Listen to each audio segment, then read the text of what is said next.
Hey everyone, welcome back to The Explainer. Today we are getting into something absolutely wild. We're exploring a mind-bending concept that completely flips how we understand everyday work, mechanics, and honestly, the entire universe itself.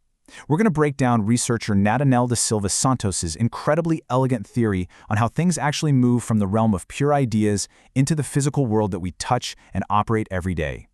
It's an amazing journey from high-level philosophy straight down to the grease on a mechanic's hands. Let's jump right in. So just pause for a second. Think about the physical world right around you. The chair you're sitting in, the screen you're looking at right now, maybe the engine in your car. We're taught, almost by instinct, to look at these tangible, hard things as the fundamental basis of everything, like they are the absolute beginning. But is this concrete matter actually the starting point of existence? Or are we just looking at the very end of a really long cosmic assembly line? Well, here is the massive paradigm shift, and it kind of blows my mind. The answer is no. Matter is absolutely not the beginning. Matter is actually the end of the process. The physical reality we all know and experience is simply the final destination, almost like an echo, of a process that started in a much deeper, entirely immaterial domain. Essentially, every single thing we touch is just an idea that finally put on physical clothes. To really wrap our heads around how this works, here is the roadmap we're going to follow. First, the paradigm of existence. Second, the three domains. Third, the cycle of matter. Fourth, the window of stability. And finally, we'll bring it all into the real world with the technician as curator. All right, starting off with section 1, the paradigm of existence, or the illusion of matter. So, the paradigm of causality. This principle basically tells us that every physical manifestation is actually just executing a superior logic. Matter has zero autonomy, none. It operates under a strict hierarchy where the immaterial, abstract side dictates every single rule and the tangible material just simply follows orders. Think of a really complex engine, right?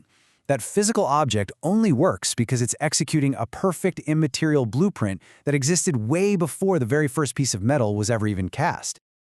Moving right along to section 2, the three domains of reality, exploring the hierarchy of existence. Okay, so the very first structural level is domain 1, the immaterial. This is the origin. It's the plane of pure ideas, blueprints, and the fundamental laws of physics. The researcher actually calls this the logos. And here is the real kicker. This pure information is eternal. It takes up absolutely no space, it has zero mass, and it cannot rust or degrade. Before a motor ever exists physically, the perfect concept of that motor exists as an absolute truth right here in this abstract plane. But here's the thing. A pure idea can't just magically pop into the physical world, right? It needs permission. And that is where domain 2 comes in, boundary conditions. You can think of these as strict cosmic filters. To actually become tangible, an abstraction needs 3 pillars. It needs space, which is the where. It needs time, the when, that allows for causality and change. And it needs energy, the builder that enables transformation. If you remove even one of these 3 pillars, the idea just goes right back to being an undetectable, formless void. And that finally brings us to domain 3, matter, the manifestation, the stuff we can actually see and touch. When you force the immaterial ideas of domain 1 through the harsh filters of domain 2, you get matter. But it's totally conditional. It's fleeting. It really just acts as a physical shadow of the original project. Matter is basically the fragile canvas where immaterial logic finally gets to play out in the world of our human senses. Next up is section 3, the cycle of matter, looking at the actual machinery of the universe. So the universe basically operates by constantly converting things back and forth between the abstract and the material. On one side, we have analysis. This is essentially deconstruction, taking raw matter and breaking it all the way down to extract its fundamental logic or base components. And then on the other side is synthesis.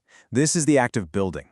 It's when you consciously organize those extracted elements to bring a specific immaterial project to life.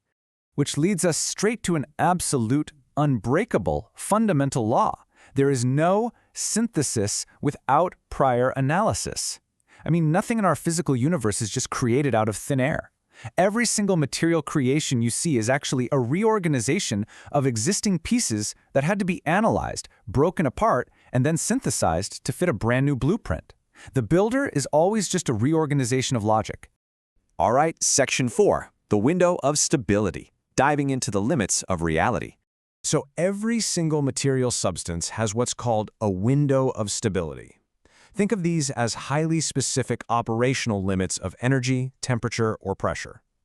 Matter can only maintain the shape of its original blueprint if it stays safely inside these strict physical margins. It's exactly why your smartphone works perfectly in your hand right now, but it would turn into a totally useless brick if you dropped it into a volcano. The energy around it absolutely must stay within the margin permitted by the idea that created it. And that leads to one of the most incredible, beautiful insights in this whole theory. When energy exceeds the limit, the physical form disintegrates, but the idea remains in the abstract plane. Just think about water for a second, H2O. The mathematical law defining water is completely unchangeable. But physical water has a window of stability. If you blast it with the heat of a star, the physical molecule breaks apart. The tangible water is gone. But the law of water, 2 parts hydrogen, 1 part oxygen, isn't destroyed at all. It remains completely untouched in the abstract plane, just waiting to materialize again the exact second conditions allow it. Finally, let's bring it all down to earth with Section 5, the technician as curator, focusing on the human element. Have you ever wondered why engineers and mechanics rely so heavily on manuals and computer schematics? Well, it's because our biological brains just kind of struggle to hold pure abstractions all the time. Manuals are really just physical memory buffers, but true technical mastery is entirely different. When an expert reaches mastery, they toss the manual aside. Why? Because they've completely internalized the project. The pure abstraction has literally left the paper and become part of their own cognitive structure. The technician and the blueprint become one. So then, what is the actual true mission of a technician? Whether you're working in a super advanced robotics lab, an electronics repair shop, or just fixing a pump at the local gas station, you aren't just doing manual labor. You are a curator of conditions. By adjusting alignments, regulating voltage, and managing temperature, you are the conscious force keeping physical reality operating safely inside that original window of stability. You are quite literally holding the line against entropy, actively fighting the universe's constant urge to tear matter apart. I love this because it frames everyday maintenance as something profound, almost like a liturgical act. You don't fix iron in plastic, you restore the fidelity between the project and the matter. Every single time a technician turns a wrench, tightens a screw, or solders a capacitor, they are acting as a translator. They are ensuring that the perfect, abstract plan of reality continues to function flawlessly in our messy, chaotic, tangible world. All right, we've reached the end of the explainer, and I want to leave you with a direct challenge for your own daily life. Are you ready to act as a translator of reality in your own work? Because realizing that the material world is just a fragile echo of an absolute abstract construction changes absolutely everything. Your technical skill is what makes you the essential bridge between the eternal and the physical.